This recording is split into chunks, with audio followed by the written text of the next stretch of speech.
So hi everyone and welcome back. इस particular part में हम लोग इस चैप्टर को खत्म करेंगे, सोर्सेज ऑफ फाइनेंस चैप्टर को खत्म करेंगे।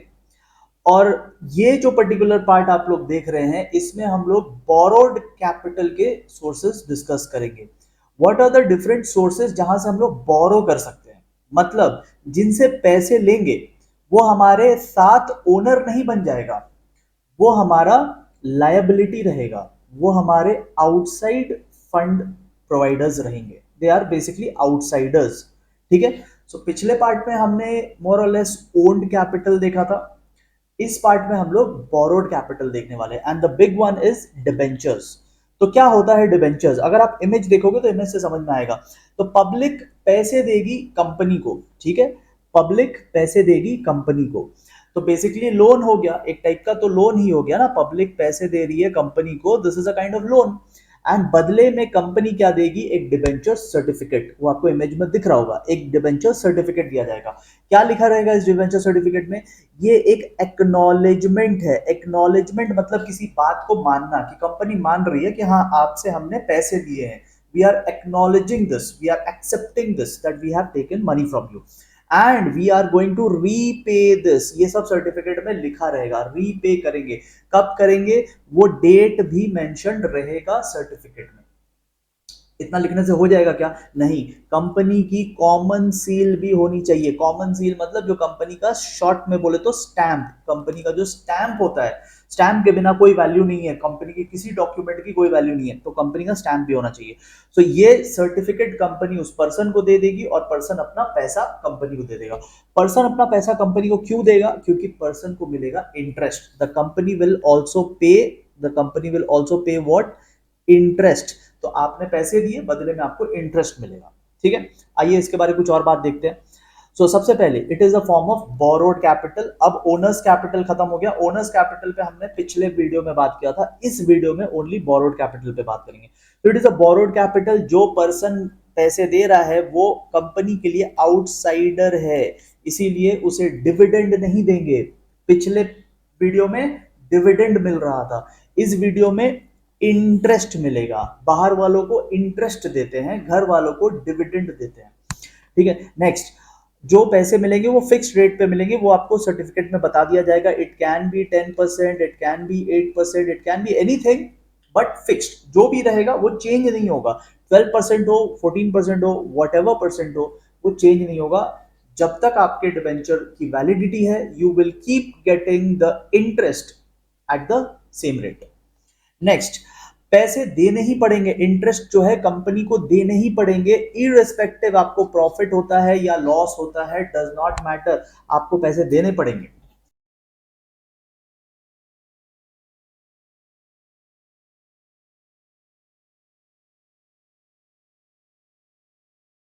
आउटसाइडर्स है, आउटसाइडर्स को वोटिंग राइट्स कैसे दे सकते हैं? कंपनी में भी कुछ लोग बाहर से इन्वॉल्व हो जाते हैं कंपनी की एक्टिविटीज में, तो उनको वोटिंग राइट्स, उनको डिसीजन मेकिंग पावर नहीं मिल सकता। Next, debenture generally involve charge. Charge का मतलब हमें एसेट्स मॉर्गेज करने पड़ेंगे। मतलब ये सिर्फ इतना प्लेन एंड सिंपल नहीं है कि मैंने आपको पैसा दिया, आपने मुझे सर्टिफिकेट दिया, नॉट दैट मच। आपको मुझे कोई गारंटी भी देनी पड़ेगी, कोई एसेट्स गिरवी रखने पड़ेंगे, you will have to give some security. ठीक है। तो कंपनी का जो एसेट होता है, कंपनी का एसेट गिरवी रखा जाता है। मतलब कल को अगर कंपनी ने पेमेंट में डिफॉल्ट किया, पेमेंट नहीं रीपेमेंट में अगर डिफॉल्ट किया, तो ये एसेट बेच करके पैसा रिकवर किया जाएगा। ठीक है। आइए, now we will look at certain types of debentures. ठीक है, फोकस बनाए रखना। Now we will look at certain types of debentures. तब सबसे पहले देखते हैं नेकेड या सिंपल डिबेंचर जिसे कहते हैं, वर्सेस मॉर्गेज्ड डिबेंचर। तो क्या होता है? नेकेड डिबेंचर वो होता है जिसमें कोई एसेट बेसिकली गिरवी नहीं रखा जाता है। ठीक है, नो सिक्योरिटी, यहाँ पे नो सिक्योरिटी। यहाँ पर अगर कंपनी ने डिफॉल्ट किया, कंपनी ने पैसे वापस नहीं किए या कम पैसे वापस किए, तो आपके पास क्या ऑप्शन है? आप ज्यादा से ज्यादा कंपनी को सू कर सकते हो, कंपनी पे केस फाइल कर सकते हो। ठीक है, सू का मतलब होता है नॉट क्रिस्टियानो रोनाल्डो वाला, दिस इज केस फाइलिंग। ठीक है, तो आप कोर्ट में बस केस कर सकते हो, आपके पास कोई एसेट नहीं है रिकवर करने के लिए। बट मॉर्गेज डिबेंचर में क्या होता है कि आपके पास मॉर्गेज प्रॉपर्टी होती है। अगर कंपनी ने पैसे नहीं दिए तो आप इस मॉर्गेज प्रॉपर्टी को सेल कर देना और अपना पैसा रिकवर कर लेना। बात समझ में आई? तो ये बेसिकली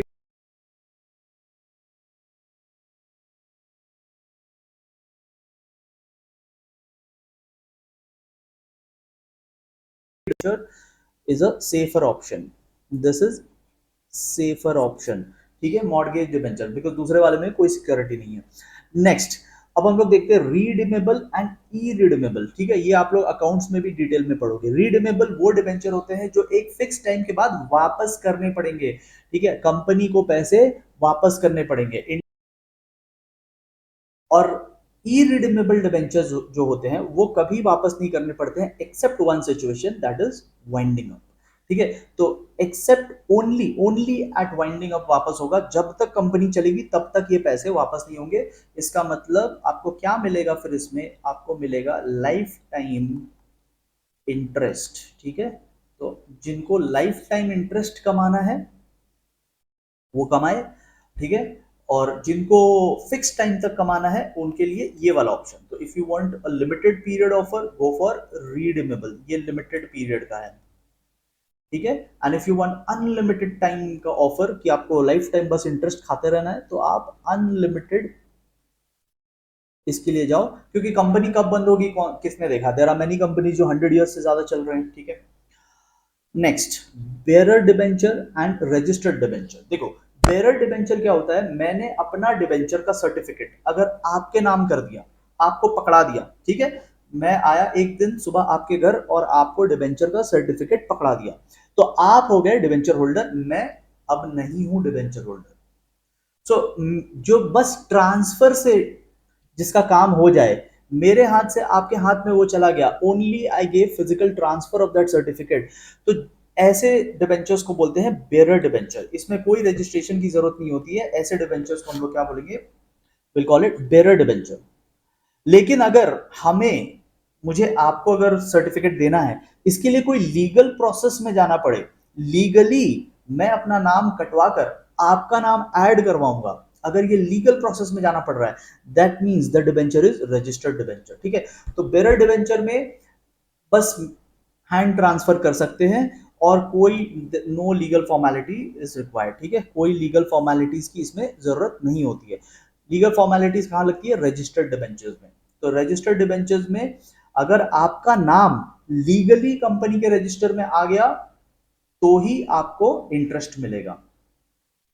ठीक है, सो इंटरेस्ट यहां पे देखो, interest is payable only to registered holder. तो मैं अगर रजिस्टर्ड होल्डर हूं, I will get the interest. If legal process के थ्रू मैंने आपको बना दिया डिबेंचर होल्डर, तो आपको मिलेगा इंटरेस्ट। ठीक है, जबकि दूसरे वाले में बेयरर डिबेंचर में जिसके हाथ में डिबेंचर है उसको मिलेगा। ठीक है, अगर आप मेरे से चोरी करके भी ले जाओगे आपको मिल जाएगा interest in case of bearer debenture. Bearer debenture में whoever is bearing that debenture, whoever is holding that debenture, that person will get। ठीक है, तो बेयरर डिबेंचर में जिसके हाथ में डिबेंचर सर्टिफिकेट उसे मिलेगा इंटरेस्ट। रजिस्टर्ड डिबेंचर में जिसका नाम रजिस्टर में है उसे मिलेगा इंटरेस्ट। ठीक है, next, convertible and non convertible. देखो, कभी कभी क्या होता है, अब डिवेंचर में मैंने क्या कहा, आपको एक फिक्स्ड इंटरेस्ट मिलता है, that interest rate could be 10%। ठीक है, तो आपको 10% से मिल रहा है। बट आप देख रहे हो यार कंपनी में तो इतनी तरक्की हो रही है, कंपनी में इतना ग्रोथ हो रहा है, do you deserve only 10% every year? आपको लगता है यार इक्विटी शेयर होल्डर अगर मैं होता, इक्विटी शेयर अगर मेरे पास होते तो मुझे कितना फायदा होता। लोग 50-50% रिटर्न ले रहे हैं, लोग 80% का ग्रोथ ले रहे हैं, and I am only getting 10% every year. तो क्या है ना, कभी कभी ग्रोथ देखकर डिबेंचर होल्डर को मन करता है क्यों ना मैं अपना डिबेंचर खत्म करके इसे इक्विटी में कन्वर्ट कर लूं, because equity people are getting more during good times. Equity वालों को बहुत मिलता है, उनका कोई रेस्ट्रिक्शन नहीं, कोई लिमिट नहीं होता। तो अगर आपको कन्वर्ट करने का मन करे from a debenture holder, you want to get converted into a equity share holder, from an outsider you want to become an insider, तो अगर ये ऑप्शन आपके टर्म्स एंड कंडीशन में लिखा है तो ऐसे डिबेंचर्स को हम लोग बोलते हैं कन्वर्टेबल डिबेंचर्स। कन्वर्टेबल डिबेंचर्स वो होते हैं जिनके टर्म्स एंड कंडीशन में लिखा रहता है कि आप एक लेटर पॉइंट पे कन्वर्ट करके इक्विटी शेयर होल्डर बन सकते हो। तो डिबेंचर से आप इक्विटी शेयर होल्डर बन जाओगे और फिर उस ग्रोथ का आपको भी मजा मिलेगा। बट अगर आपके टर्म्स एंड कंडीशन में ऐसा कोई चीज नहीं लिखा है, अगर उसमें लिखा है कि यू कैन नॉट कन्वर्ट, तो फिर आप नॉन कन्वर्टेबल डिबेंचर होल्डर हो। आपका जो डिबेंचर है वो नॉन कन्वर्टेबल है, you can not convert it into equity. ठीक है, नेक्स्ट, आप लोग अपने हिसाब से ब्रेक वगैरह लेते रहना, ठीक है। देखो अब हम लोग एडवांटेजेस देखते हैं, और एडवांटेजेस सबसे पहले डिबेंचर होल्डर के पॉइंट ऑफ व्यू से देख रहे हैं, यानी जिसने की पैसे दिए हैं उसके पॉइंट ऑफ व्यू से देख रहे हैं। तो number one thing, it is appealing to cautious investor, जिनको थोड़ा कम में भी, मतलब जो रिस्क नहीं लेना चाहते, बेसिकली इनको नो रिस्क, ये ना रिस्क अवॉइड करते हैं, ऐसे लोगों के लिए डिबेंचर ठीक है। क्यों क्यों ठीक है? क्योंकि फिक्स्ड एक 10% मिलता रहेगा एवरी ईयर, इनको मार्केट से मतलब नहीं, मार्केट ऊपर जाए नीचे जाए दे डोंट केयर, इनको अपना रेगुलर 10% चाहिए। तो ये रिस्क कम लेने वाले जो कॉशियस लोग होते हैं ना, कॉशियस लोग, उनके लिए ये बढ़िया है। नेक्स्ट, रेगुलर पैसा मिलेगा, बिकॉज आगे हमने पढ़ा था ना, कंपनी को प्रॉफिट हो या ना हो पैसे तो देने पड़ेंगे, ठीक है। सो irrespective of profit they will get their money, and if they don't get their money they will sell the asset and recover their money। और सेफ्टी ऑफ इन्वेस्टमेंट, सेफ्टी क्यों? क्योंकि इन्होंने चार्ज लगा रखा है एसेट पे, मतलब गिरवी ले रखा है एसेट, तो इनका, इनको पता है कि इनके पैसे मिल जाएंगे, या तो आप सीधा सीधा दोगे, नहीं तो ये आपके एसेट्स बेच कर ले लेंगे। कंपनी को क्या फायदा है? What benefit it is to the company? Number one, economical source है। आप ये लास्ट लाइन देखोगे ना, अंडर राइटिंग कमीशन, ठीक है, ब्रोकरेज जो मार्केट में लगते हैं, अदर एक्सपेंसेस जैसे लीगल चार्जेस, ये सब ना डिबेंचर्स में कम है।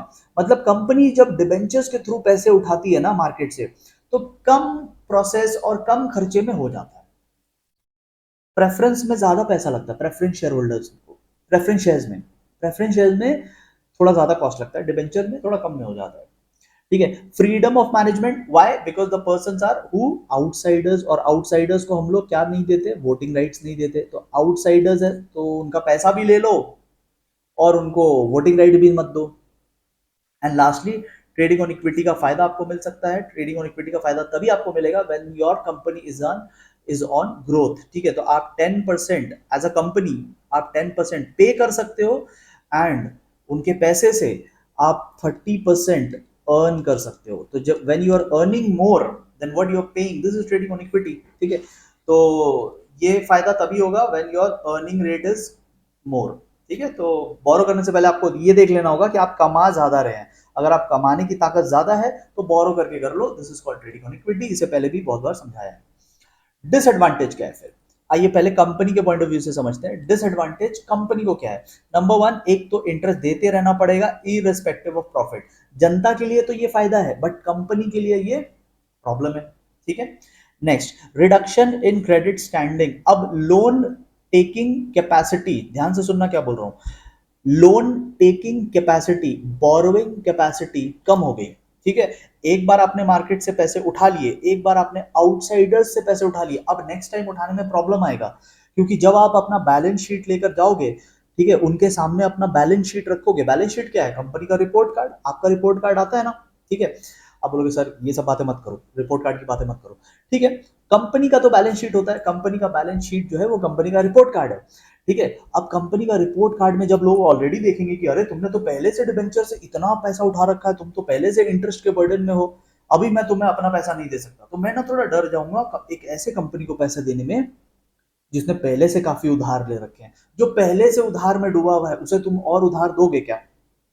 ठीक है। तो क्या होता है ना, डिवेंचर लेने से कंपनी की credit taking capacity, borrowing capacity, loan taking capacity कम हो जाती है, ठीक है। Because nobody wants to give money to someone who has already taken lot of money, ठीक है, पहले वो तो वापस करो।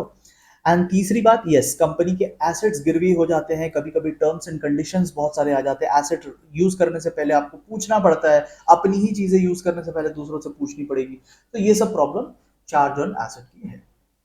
अच्छा, डिवेंचर होल्डर्स को क्या दिक्कत है भाई? डिवेंचर होल्डर को दिक्कत है कि पैसे ले रहे हो, हमें वोटिंग राइट्स नहीं दे रहे, ठीक है, हमारी क्या प्रॉब्लम है, आप इक्विटी से पैसे लेते हो, इक्विटी वालों को वोटिंग राइट देते हो, हमसे पैसे लेते हो, हमें बोल देते हो कि आप आउटसाइडर है।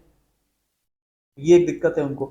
हाई यूनिट प्राइस, देखो बहुत बार आप शेयर मार्केट में देखोगे ना, ऐसे काफी सारे शेयर है जो 100 रुपीज में भी मिल जाएंगे। ये इक्विटी शेयर्स की बात कर रहा हूँ। ऐसे काफी सारे शेयर्स है जो 100 रुपीज में भी मिल जाएंगे। बट जब आप डिबेंचर खरीदने जाते हो तो डिबेंचर का दाम 8,000, 10,000 बहुत कॉस्टली होता है। एक एक यूनिट का दाम बहुत कॉस्टली होता है। तो कंपेयर टू इक्विटी, डिबेंचर्स में खरीदना थोड़ा डिफिकल्ट है। अनअट्रैक्टिव तब हो जाता है जब कंपनी की ग्रोथ की टाइम है, कंपनी इज ग्रोइंग, कंपनी क्या कर रही है, कंपनी का ग्राफ ऊपर की तरफ जा रहा है। ठीक है, कंपनी के इक्विटी शेयर होल्डर 60%, 70% कमा रहे हैं और डिवेंचर होल्डर वही बैठ के 10%। तो इट बिकम्स अनअट्रैक्टिव, ठीक है, for investors who want high returns. ठीक है, जिनको ज्यादा रिटर्न चाहिए वो उनके लिए डिवेंचर्स नहीं है।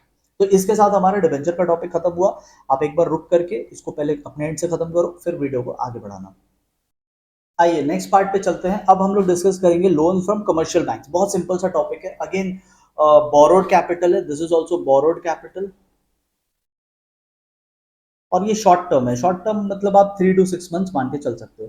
ठीक है, तो ये सब ध्यान रखना आपको ना। केस स्टडी अब आएगा, ठीक है, आप जानते होगे, आपको knowledge based, application based questions आएंगे। तो जो जो चीज मैं थोड़ा लिख रहा हूँ ना, इसको आप थोड़ा ध्यान से समझना, बिकॉज केस स्टडी में वो आपको दे सकते हैं ऐसा केस कि एक कंपनी है जिसे 3 मंथ्स के लिए पैसे चाहिए, या 3 मंथ से भी कम पीरियड के लिए पैसे चाहिए, ठीक है, या 6 मंथ से कम पीरियड के लिए पैसे चाहिए, मतलब बेसिकली बहुत लॉन्ग टर्म नहीं, ठीक है, शॉर्ट टर्म फाइनेंस चाहिए। तो which source would you recommend, equity share, preference share, debenture, या लोन फ्रॉम कमर्शियल बैंक? तो आप कहोगे लोन फ्रॉम कमर्शियल बैंक। आगे हम लोग और भी कुछ सोर्सेज देखेंगे जो शॉर्ट टर्म के लिए रहेगा। तो आपको ना इस तरीके से भी पढ़ना है, आपको ऐसा पढ़ना है कि अगर आगे जाके आपसे कोई एडवाइस मांगे, बिकॉज केस स्टडी में वो ऐसे ही करेंगे, वो आपको बोलेंगे एडवाइस द कंपनी। तो आपको एक कंपनी के एडवाइजर की तरफ पढ़ना है, ठीक है, कि आप ऐसा नॉलेज गेन करो कि आप एक एडवाइस दे पाओ। डिबेंचर जो होता है, ये जो डिबेंचर्स हमने पढ़ा, डिबेंचर जो हमने पढ़ा था, तो डिबेंचर जो होता है ना, ये लॉन्ग टर्म सोर्स होता है, long term, this is a long term source.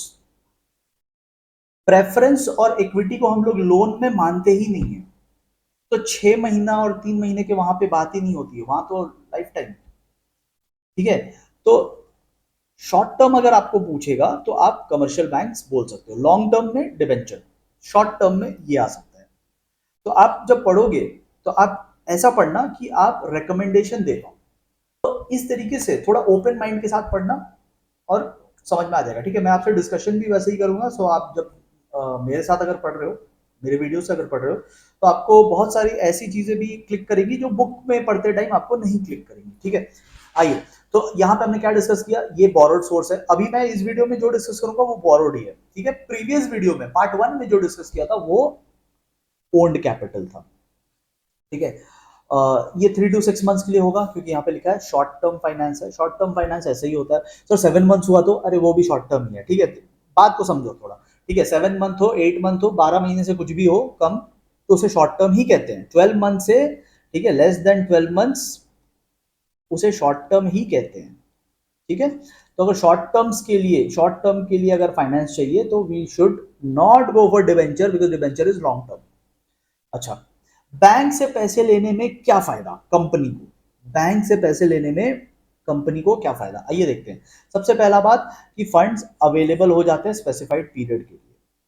अगर आप किसी और सोर्स में जाओगे तो लोग आपको लॉन्ग टर्म के लिए बोलेंगे, बैंक्स आपको वो सब नहीं बोलता।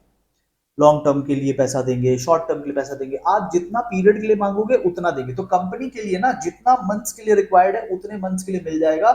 ये फैसिलिटी और कहीं नहीं अवेलेबल है। आपको 2 महीने के लिए चाहिए, बैंक आपको 2 महीने के लिए लोन देगा। आपको 45 डेज के लिए चाहिए, बैंक आपको 45 डेज के लिए देगा। तो काफी कंपैटिबल है। नेक्स्ट, आप ट्रेडिंग ऑन इक्विटी कर सकते हो। ये आप तभी कर सकते हो जब आप पे कम कर रहे हैं और अर्न ज्यादा कर रहे हैं, तो ये बेनिफिट आप ले सकते हो। ठीक है, तो you can borrow in that time. And आपका एक रेप्यूटेड बैंक के साथ अच्छा बिजनेस रिलेशन बन जाएगा जो आपको फ्यूचर में काम आ सकता है। ठीक है, अब हमें कुछ डिसएडवांटेजेस या लिमिटेशंस डिस्कस करनी चाहिए। सबसे पहली दिक्कत ये है कि एसेट प्लेज्ड या मॉर्गेज हो जाते हैं, तो एसेट चले जाएंगे सिक्योरिटी में। चले जाएंगे का मतलब ये नहीं कि अब बैंक के गोडाउन में चले जाएंगे, रहेंगे हमारे पास, बट अब बैंक का कुछ रेस्ट्रिक्शन आ जाएगा एसेट्स के ऊपर। अब हम एसेट्स यूज करने से पहले, एसेट को बेचने से पहले या एसेट से रिलेटेड कोई भी डिसीजन लेने से पहले हमें बैंक से कंसल्ट करना पड़ेगा। और अगर हमने पैसे टाइम पे नहीं किए, रीपे नहीं किए, तो बैंक उस एसेट को सीज कर लेगी, अपने कब्जे में ले लेगी। ठीक है। दूसरी बात, टाइम कंज्यूमिंग होता है क्योंकि हमें काफी सारा डॉक्यूमेंट्स सबमिट करना पड़ता है, balance sheet, profit and loss statement, ये सब देना पड़ता है, सीए चार्टर्ड अकाउंटेंट से सर्टिफिकेट बना के देना पड़ता है, काफी सारे उनके टर्म्स एंड कंडीशंस को अग्री करना पड़ता है, तो it is a time consuming process. और दूसरा, इंटरेस्ट का भाई यही रूल है, आपको प्रॉफिट हो या ना हो इंटरेस्ट आपको देना पड़ेगा, this is the rule for interest. ठीक है। तो जहां इंटरेस्ट की बात आ जाएगी, interest is a compulsory payment, no choice. ठीक है, आप डिले कुछ नहीं कर सकते, इंटरेस्ट इज कंपलसरी पेमेंट। आपने डिले किया तो पेनल्टी लग जाएगा, ज्यादा डिले किया तो एसेट बिक जाएगा, समझ रहे हो। तो ये 3 to 6 months के लिए। हाँ, ओके। फाइनेंशियल इंस्टीट्यूशंस पे आते हैं, जो येलो में हाईलाइटेड है वो कुछ एग्जांपल्स है, फाइनेंशियल इंस्टीट्यूशंस के कुछ एग्जांपल्स है, इसको भी आपको स्टार मार्क कर लेना चाहिए, शॉर्ट क्वेश्चंस एमसीक्यूज के लिए ये सब इंपॉर्टेंट है। क्या होते हैं फाइनेंशियल इंस्टीट्यूशंस? फाइनेंशियल इंस्टीट्यूशन नाम से समझ में आ रहा है, फाइनेंस प्रोवाइड करने वाले इंस्टीट्यूशन है। ठीक है, नाम में ही फाइनेंस है ना, नाम में ही क्या है, फाइनेंस है। तो सर बैंक भी तो फाइनेंस करता था। बैंक का क्या है ना, बैंक आपसे पैसे लेता भी है और आपको पैसे देता भी है। हम लोग अपना पैसा कहाँ जमा करते हैं? बैंक में जमा करते हैं। ठीक है। तो बैंक एक अलग चीज हो गया। बैंक बहुत सारी फैसिलिटीज दे रहा है, बैंक आपको चेक की फैसिलिटी दे रहा है, बैंक आपको एटीएम की फैसिलिटी दे रहा है। ठीक है। बैंक आपको एडवाइजर फैसिलिटी भी देता है, बैंक में आप पैसा डिपॉजिट भी कर सकते हो, बैंक से आप पैसा लोन में भी ले सकते हो। बैंक एक अलग फंडा हो गया। फाइनेंशियल इंस्टीट्यूशंस आपको फाइनेंस प्रोवाइड करेंगे। ठीक है। And they will provide you long term and medium term. Sir ये भी केस स्टडी में आ सकता है, आ सकता है, इनफैक्ट मुझे तो लग रहा है यही आएगा। ठीक है, मुझे तो लग रहा है यही आएगा, नहीं आया तो मेरी कोई गारंटी नहीं। ठीक है। तो देखो, long term finance, long term मतलब 20 साल 15 साल, इसे कहते हैं लॉन्ग टर्म, 1 साल से ज्यादा भी हो जाने से। और मीडियम टर्म भी वही हो गया, आपको 1 साल से लेके 5 साल तक अगर चाहिए। देखो ऐसा कोई फिक्स डेफिनेशन नहीं है, ठीक है ना, ऐसा कोई फिक्स डेफिनेशन नहीं है, तो ये आपके ऊपर है। ठीक है। 1 ईयर से कम को हम लोग बोलते हैं शॉर्ट, 1 ईयर से ज्यादा होने से लॉन्ग बोलते हैं। अब मीडियम को आप मान लेना 1 साल से 5 साल, 5 साल से ज्यादा हुआ तो लॉन्ग टर्म। ठीक है। तो बट ऐसा कोई फिक्स डेफिनेशन नहीं है, तो मैं आपको ये बता रहा हूँ, कोई और टीचर आपको कुछ और भी बता सकता है। ठीक है। हाँ, तो IFCI, IDBI, ICICI, these are some of the examples जो लोग फाइनेंशियल इंस्टीट्यूशन है। सर ICICI तो बैंक है, देखो ICICI बैंक भी है और ICICI एक फाइनेंशियल इंस्टीट्यूशन भी है। ठीक है। देखो, इस नाम में industrial credit and investment corporation of India, इस नाम में बैंक नहीं लगा, इसका एक सेपरेट डिवीजन है जो बैंक है। आईसीआईसीआई के दो है ब्रांचेस बेसिकली, एक इंडस्ट्रियल क्रेडिट देता है जो हम लोग यहां बात कर रहे हैं, और एक आईसीआईसीआई बैंक है जो सिर्फ बैंकिंग का बिजनेस करता है। ठीक है। तो ये लोग क्या करेंगे, नाम से समझ में आ रहा है, फाइनेंशियल इंस्टीट्यूशन क्या करेगा, फाइनेंशियल इंस्टीट्यूशन क्या करेगा, नाम से समझ में आ रहा है, फाइनेंस देगा। What they will give, they will give you finance. ठीक है, ये लोग आपको क्या देंगे, ये लोग आपको पैसे देंगे। आइए इनके बारे में थोड़ा और पढ़ते हैं। तो इनसे हमें और क्या क्या एडवांटेज मिल सकता है, अंडर राइटिंग फैसिलिटी मिल सकती है। अंडर राइटिंग फैसिलिटी आप लोग अकाउंट्स में आगे जाके पढ़ोगे। Under writing is basically a guarantee कि सारे शेयर्स बिकवा देंगे। आपको अपना शेयर्स बिकवाना है ना, एज अ कंपनी, आप एज अ कंपनी सोचो, आपको अपने कंपनी के शेयर्स बिकवाने हैं, बट पब्लिक नहीं खरीदी तो ये लोग गारंटी देते हैं कि ये आपका शेयर्स बिकवाएंगे ही, और अगर नहीं बिकवाए तो खुद खरीद लेंगे। तो ये होता है अंडर राइटिंग फैसिलिटी, मतलब आप टेंशन फ्री हो जाओ, ये तो सेल करवा ही देंगे, इसके लिए ये कमीशन चार्ज करते हैं। हाँ, न्यू कंपनीज, देखो न्यू कंपनीज का क्या होता है ना, मार्केट में कोई उनको जानता नहीं, तो कोई उन्हें पैसा नहीं देगा। आप रास्ता चलते कोई आएगा और आपको बोलेगा भाई साहब हमें पैसे दे दो, आप दे दोगे? आप बोलोगे सर हमारे पास तो खुद ही नहीं है। ठीक है। देखो, बट ऐसी बात है ना कि नए नए लोगों को कोई पैसा ट्रस्ट नहीं रहता ना, न्यू लोगों पे ट्रस्ट नहीं रहता, तो आप पैसे नहीं दे सकते नए लोगों को। पुराने लोगों जिनसे जान पहचान है उनको दे सकते हैं, बट जिनसे कोई जान पहचान नहीं, अचानक से सामने आके बोले भाई मुझे 20,000 रुपीज चाहिए, दोगे? नहीं देंगे। तो न्यू कंपनीज फिर कहाँ जाए, नई कंपनीज फिर कहाँ जाए? बैंक उनको नहीं ट्रस्ट कर रहे बिकॉज उनके पास कोई बैलेंस शीट नहीं है, नई कंपनी है, अभी तक तो 1 साल हुआ ही नहीं है, कहीं से भी लोन नहीं मिल रहा, कहीं से भी कोई डिवेंचर होल्डर नहीं मिल रहा, कोई शेयर्स नहीं खरीदना चाह रहा, तो कहाँ जाए? ये फाइनेंशियल इंस्टीट्यूशन के पास जाते हैं। नई कंपनीज के लिए फाइनेंशियल इंस्टीट्यूशन सहारा बन सकता है। सर इस पे केस स्टडी बन सकता है क्या? हाँ, इस पे केस स्टडी बन सकता है। ये एक नई कंपनी है, कहाँ जाए? आप रेकमेंड करो, आप एडवाइजर हो, आप एडवाइज हो, कहाँ जाएगी new company? New companies financial institution जाएगी। अच्छा, और एक पॉइंट कुछ कर लेते हैं। हाँ, ये लोग थॉरो इन्वेस्टिगेशन करते हैं, मतलब अच्छे से बढ़िया से आपकी कंपनी की पूरी जांच पड़ताल करने के बाद आपको पैसे देंगे।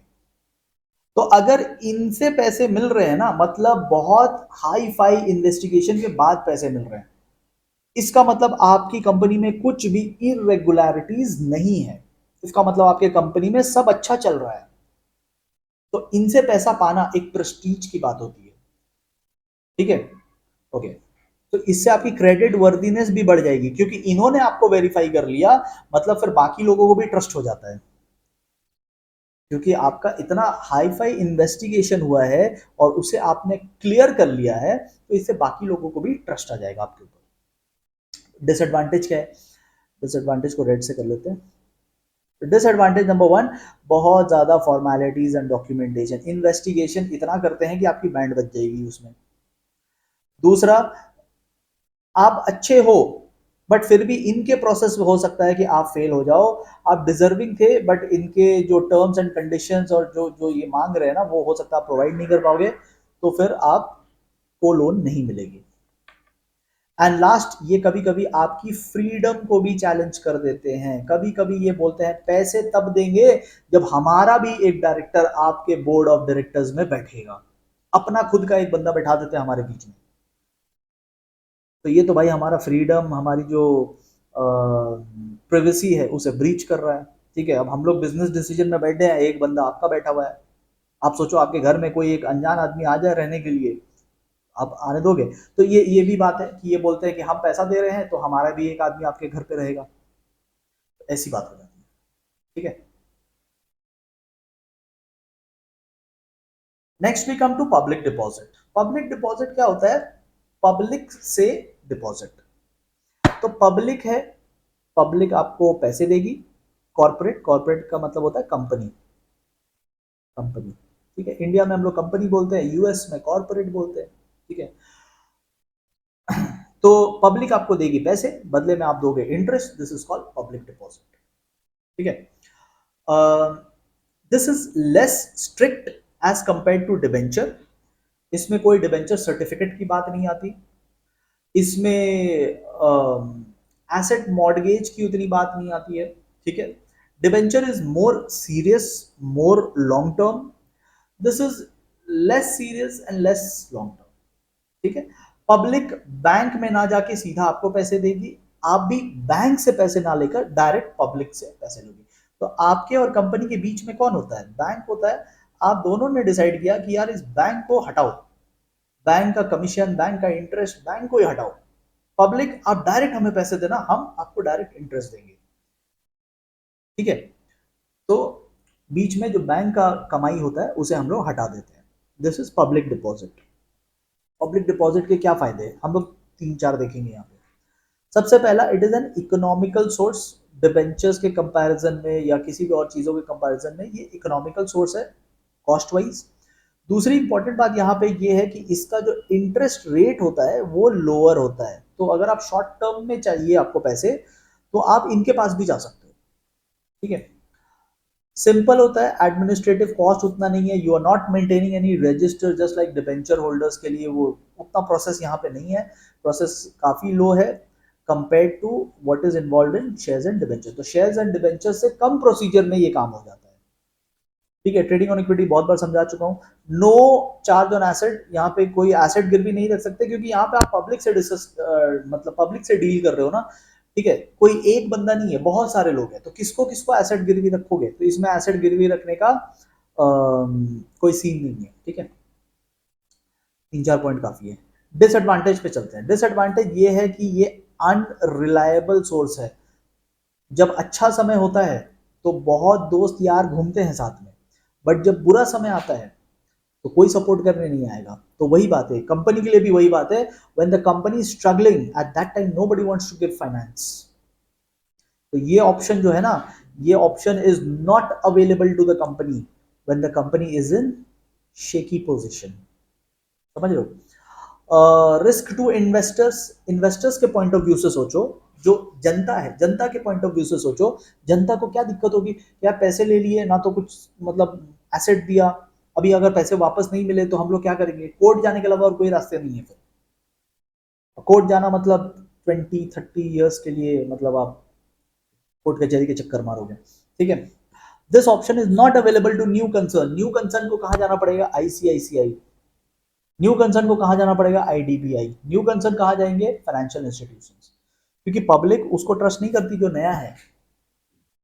ठीक है, 3-4 पॉइंट काफी है। ठीक है, आप चाहो तो अपना अपने एंड से एक बार और कर लेना। ठीक है, जिन लोगों को थोड़ा लर्निंग में डिफिकल्टी हो, अगर आपको लर्न करने में हेल्प चाहिए तो आप मेरे कोर्स का यूज कर सकते हो। कोर्स का लिंक, इनफैक्ट ऐप का लिंक, जिस ऐप में ये कोर्स अवेलेबल है उस ऐप का लिंक नीचे डिस्क्रिप्शन बॉक्स में है। उसमें मैंने एक कोर्स क्रिएट किया है जिसमें कि मैं इन चीज़ों को लर्न करना सिखाता हूँ, क्योंकि समझना एक चीज़ होता है एंड लर्न करके लिख के आना एक दूसरी चीज़ होती है।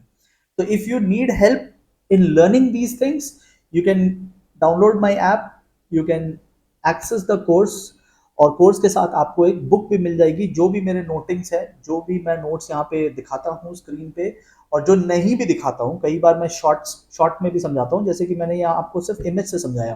तो इन सब चीज़ों की प्रॉपर डेफिनेशन जितना आपको एग्जाम में लिख करके आना है, along with the question bank, 2014 से लेकर के 2024 तक जितने भी क्वेश्चंस आए हैं, जितने भी बोर्ड एग्जाम में क्वेश्चंस आए हैं, जितने भी आपके मॉक टेस्ट पेपर्स में क्वेश्चंस आए हैं, वो सारे क्वेश्चंस जो सैंपल पेपर क्वेश्चंस है, सब कुछ विद आंसर कवर्ड है। वो बुक आपको उस कोर्स के साथ में मिल जाएगी। बुक आप सेपरेटली भी ले सकते हो, या फिर कोर्स अगर लोगे तो उसमें तो ऐसे ही आपको मिल जाएगा। ठीक है, okay, next we are going to discuss trade credit. ठीक है, तो अब हम लोग ट्रेड क्रेडिट डिस्कस करते हैं। ट्रेड क्रेडिट क्या होता है? देखो, जब एक सेलर किसी बायर को, और बेसिकली दोनों ही ट्रेडर है, ठीक है, दोनों ही ट्रेडर है, जैसे एक manufacturer, let's imagine a manufacturer. ठीक है, तो एक मैन्युफैक्चरर किसे सेल करेगा? प्रोडक्ट्स, होलसेलर को। सो मैन्युफैक्चरर ने होलसेलर को प्रोडक्ट सेल किया, कितना? 10,000 यूनिट्स। ठीक है, 10,000 यूनिट्स सेल किया। ये क्या कर रहा है? सेल कर रहा है, 10,000 यूनिट सोल्ड। अब होलसेलर जो है, होलसेलर बोलेगा यार 10,000 ना थोड़ा ज्यादा क्वांटिटी है, मैं एक बार में पैसे नहीं दे पाऊंगा, मतलब मुझे थोड़ा टाइम दो। ठीक है, क्या नहीं दे पाऊंगा? पैसे नहीं दे पाऊंगा, मुझे थोड़ा टाइम दो। तो मैन्युफैक्चरर बोलता है ठीक है, तुम मुझे पैसे जो है वो 15 डेज के बाद दे देना। तो 15 डेज का क्या मिल गया? 15 डेज क्रेडिट मिल गया, 15 डेज की क्रेडिट मिल गई। This is called trade credit. ठीक है, ट्रेड क्रेडिट क्या होता है? It is extended by one business to another. एक मैन्युफैक्चरर, ये भी बिजनेस है, ने होलसेलर को दिया, होलसेल भी बिजनेस है, तो वन बिजनेस टू अनदर क्या? As incidental. इंसिडेंटल मतलब in addition to, addition to मतलब किसी चीज से लिंक होना चाहिए। तो यहाँ पे किस चीज से लिंक है? सेल से लिंक है, आइदर सेल या परचेज होगा। ठीक है, यहाँ लिखा है ना, सेल या परचेज। एक के लिए सेल है, दूसरे के लिए परचेज है। ठीक है, तो बेसिकली जब सेल परचेज करते हैं तो कभी कभी हम लोग उधार देते हैं, जिसे आप लोग अकाउंट्स में बोलते हो ना क्रेडिट, बस वही है। ठीक है, this is also known as mercantile credit, business credit. ठीक है, ये 15 दिन का भी हो सकता है और थोड़ा ज्यादा तक भी हो सकता है, 3 मंथ्स का भी हो सकता है। सिंस हम लोग रेगुलर बिजनेस डील करते हैं तो कभी कभी ये सब चलता है। ठीक है, आइए इसका एडवांटेज देखते हैं। सबसे पहले कन्वीनियंट मेथड है। अब होलसेलर ने लिया है ना क्रेडिट, किसने लिया है credit? Wholesaler has taken the credit. तो हम लोग इसके पॉइंट ऑफ व्यू से बात करेंगे। ठीक है, we will talk from wholesalers point of view, क्योंकि क्रेडिट किसने लिया? होलसेलर ने लिया। ठीक है, तो सिंपल हो गया ना, सिंपली मिल गया। एक फोन कॉल आपने लगाया और उसको बोला कि भाई मुझे 15 दिन का टाइम दे दो, ठीक है, no legal formalities, no document signing, no legal का खर्चा, nothing, just one phone call and a little bit of good talks आपको मिल जाएगा। ठीक है, नो लीगल फॉर्मेलिटीज, यहाँ पे आराम से मिल जाता है आपको, कोई प्रोसीजर नहीं गो थ्रू करना पड़ता है। नो इंटरेस्ट ऑल्सो, क्योंकि इसमें कोई इंटरेस्ट इंटरेस्ट की बात नहीं आती, आपने पैसे थोड़ी ना लिए उससे, आपने तो बस थोड़ा सा टाइम मांगा है। ठीक है, बेसिकली जो 10,000 आपने यूनिट्स खरीदा, हो सकता है आपको 1 लाख रुपए पे करने थे, तो वो 1 लाख रुपए आप ना पे करके 15 डेज का टाइम मांग लिया कि 15 डेज बाद पे करेंगे। वो 1 लाख रुपए किसका हो जाना चाहिए था? who who should have got that 1 lakh rupees? That 1 lakh rupees should have gone to, that 1 lakh rupees should have gone to manufacturer, but did it go?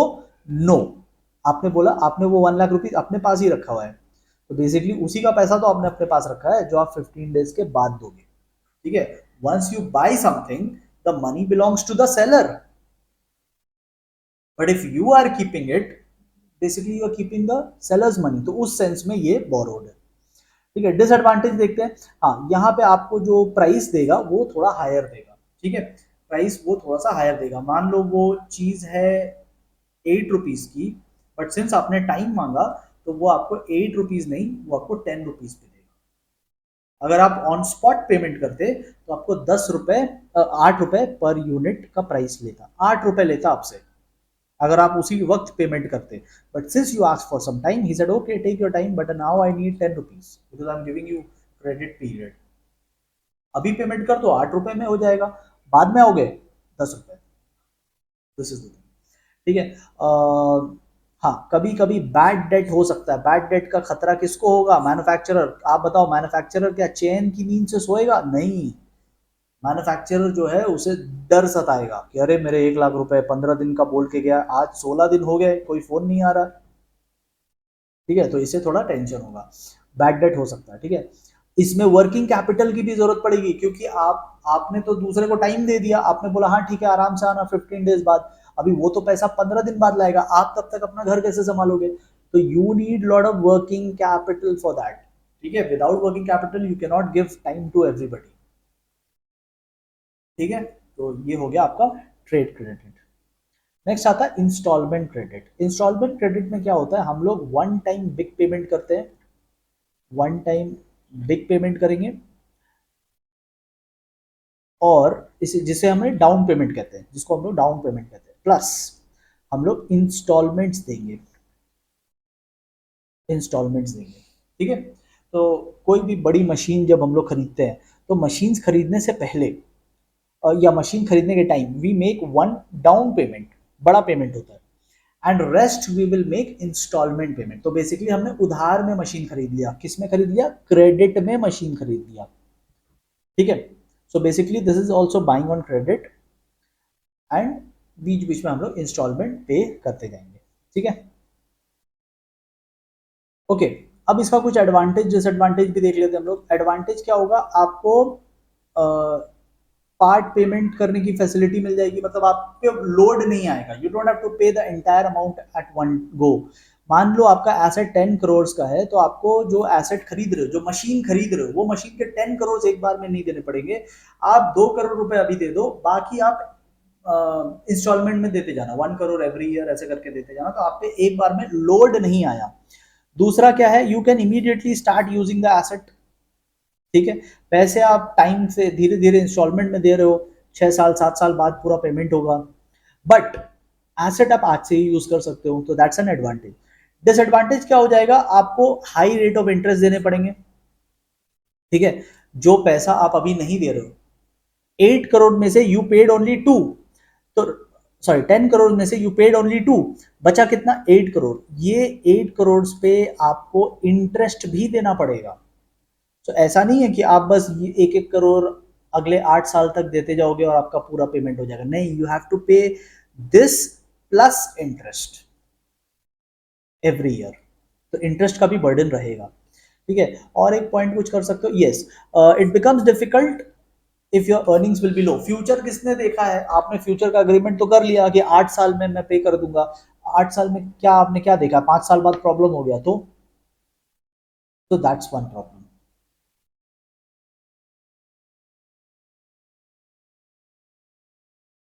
Okay, next we will see factoring. Factoring क्या होता है? Basically आप देखो, नीचे समझा देता हूँ। आप कंपनी और एक है बेसिकली बैंक, मान लो बैंक से काम करते हैं, और कंपनी के बैलेंस शीट में क्या है? डेटर्स है, एसेट साइड में डेटर्स है। डेटर्स कितने के हैं? 1 लाख के डेटर्स है। तो कंपनी क्या करेगी? कंपनी को चाहिए पैसे, ठीक है। अब डेटर्स पैसे देंगे क्या? डेटर्स बोलेंगे कि यार तुमने तो 6 महीने का टाइम दिया, अभी से कहाँ पैसे मांग रहे हो? ठीक है। डेटर्स पैसे इमीडिएटली नहीं देंगे। डेटर्स पैसे देंगे 6 मंथ्स के बाद, ठीक है। ये कब पे करेंगे? 6 मंथ्स के बाद। तो 6 मंथ्स के बाद मेरे पास पैसे आएंगे, ये एसेट है मेरे, ठीक है। These are my assets, debtors are my assets. But वो 6 मंथ्स के बाद पैसा आएगा, अभी नहीं, मुझे अभी चाहिए पैसा। So what I will do, I go to the bank and I tell the bank कि आप मुझे पैसे दे दो, आपके पास तो बहुत पैसे हैं, आप मुझे पैसे दे दो। बैंक बोलेगा आप क्या दोगे बदले में? मैं बोलूंगा ये डेटर्स आप रख लो, 6 महीने बाद आपको आपको आके पैसे दे देंगे। ये 1 लाख के डेटर्स आप रख लो, 6 महीने के बाद आपको पैसे मिल जाएंगे, आप मुझे अभी दे दो, I need money right now. Bank बोलेगा ठीक है। तो आपके डेटर्स मेरे हो गए और मेरे पैसे आपके हो गए। बट बैंक बोलेगा इसकी क्या गारंटी, ये 1 लाख के 1 लाख मुझे आ जाएंगे? इसमें से कोई लोग डिफॉल्ट भी तो कर सकते हैं, इसमें से कुछ बैड डेट भी तो हो सकता है, किसी के घर पे मुझे गुंडे भी भिजवाने पड़ सकते हैं पैसे रिकवर करने के लिए। तो बैंक बोलेगा देखो मैं तुमको पैसे दूंगा, बट मैं तुमको 1 लाख नहीं दूंगा, मैं तुमको 60,000 दूंगा, और बदले में मैं तुम्हारा पूरा का पूरा 1 लाख का डेटर रख लूंगा, बिकॉज पैसे गारंटी नहीं है ना कि 1 लाख मिल ही जाएंगे, इसमें से कुछ लोग डिफॉल्ट कर देंगे,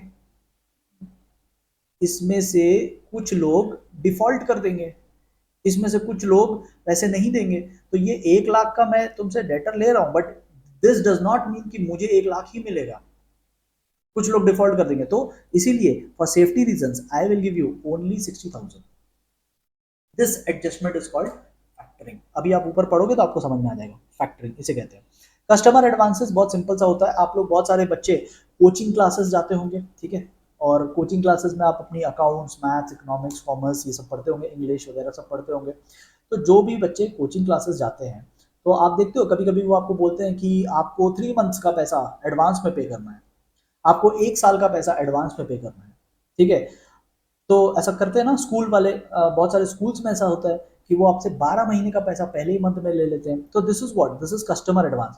कार कंपनीज ऐसे करती है, कार बुकिंग में ऐसा होता है, कोचिंग इंस्टीट्यूट्स में ऐसा होता है, कहीं कहीं कहीं पे होता है, ठीक है। स्कूल्स में अगेन कहीं कहीं पे ऐसा होता है कि आपको अभी आपको प्रोडक्ट मिला नहीं है, अभी आपको कार मिला नहीं है, कार आएगा 2 मंथ के बाद, बट आपको अभी से बुकिंग करानी पड़ेगी। फ्लैट में ऐसा होता है, फ्लैट जब आप बाई करने जाते हो, फ्लैट्स में ऐसे होते हैं, जब आप घर बाई करने जाते हो आपको एडवांस देना पड़ता है। एक हो गया ऑन स्पॉट पेमेंट, एक हो गया एडवांस पेमेंट। तो कंपनीज कभी कभी ऐसे भी पैसे जुटाती है, अभी बिल्डिंग बन ही रहा है लेकिन फ्लैट बिकने शुरू हो गए, अभी फ्लैट बना भी नहीं है, अभी तो अंडर कंस्ट्रक्शन है, बट लोग पहले से एडवांस बुकिंग कर देते हैं। तो ये एडवांस बुकिंग का पैसा किसको गया? बिल्डर को गया, ओनर को गया, जो कंपनी उस स्ट्रक्चर को बनवा रही है उस कंपनी को गया। तो this is also source of finance for the company या बिजनेस पीपल। तो बेसिकली ये हमारा चैप्टर था। आई होप मैंने आपको इस चैप्टर्स को समझाने की पूरी पूरी कोशिश की है, ठीक है। मेक श्योर कि आप इस चैप्टर में अच्छा खासा टाइम दो। 8 to 10 मार्क्स का ये चैप्टर आपका रहेगा एग्जाम में, और इंपॉर्टेंट चैप्टर है, इसको छोड़ना मत। जब भी आपको अकेले में डिफिकल्टी हो आप वीडियो ऑन करके मेरे साथ साथ में ये कर लेना, ठीक है। Thank you so much everyone, मिलेंगे जल्दी चैप्टर नंबर 4 के साथ।